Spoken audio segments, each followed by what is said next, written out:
என்னவாம்மா டல்லாக இருக்க? என்னாச்சு? ஆஃபீஸ் ப்ரெஷரா? ஆஃபீஸ்லாம் நல்லா தான் இருக்குது. அங்கே இருக்க ஃப்ரெண்ட்ஸ் தான் கஷ்டப்படுத்துகிறாங்க. ஃப்ரெண்ட்ஸா? என்னாச்சு? அது ஒன்றும் இல்லை. ஒன்றும் இல்லையா? சரி ஓகே. நான் சொல்லிட்டேன், நான் காமெடி பண்ணாத. அப்புறம் என்ன சொல்லு. ஃப்ரெண்ட்ஸ்லாம் வீக்கெண்டில் ட்ரிப் போகலான்னு பிளான் பண்ணிட்டு இருந்தாங்க. ஆனால் என்னை கன்சிடரே பண்ணவே இல்லை தெரியுமா. எனக்கு என்னமோ வர வர என்னை வேல்யூ பண்ண மாட்டாங்கன்னு தோணுது. இவ்வளோதானா? இதெல்லாம் ஒரு மேட்ரே இல்லைப்பா. நான் உனக்கு ஒரு எக்ஸாம்பிள் சொல்லட்டுமா? நான் ஒரு வீடியோ இப்போ தான் பார்த்தேன், அதுலேருந்து உனக்கு சொல்கிறேன். இந்த கோக் பாட்டில் இருக்குல்ல, அது கிராசரிலையோ இல்லை ஹைப்பர் மார்க்கெட்லேயோ வாங்கினா எவ்வளோ? 2 dirhams. அதுவே அந்த கோக் பாட்டில் மாலில் வாங்கினா எவ்வளோ வரும்? ஒரு 5 to 6 dirhams இருக்கும். கரெக்ட். சேம் இதே நீங்கள் ஏர்போர்ட்டில் போய் வாங்கினா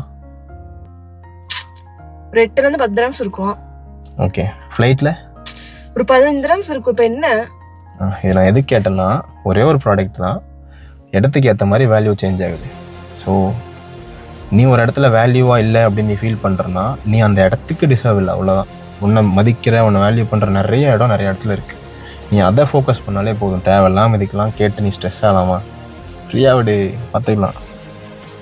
ஓ, நீ அப்படி வரியா?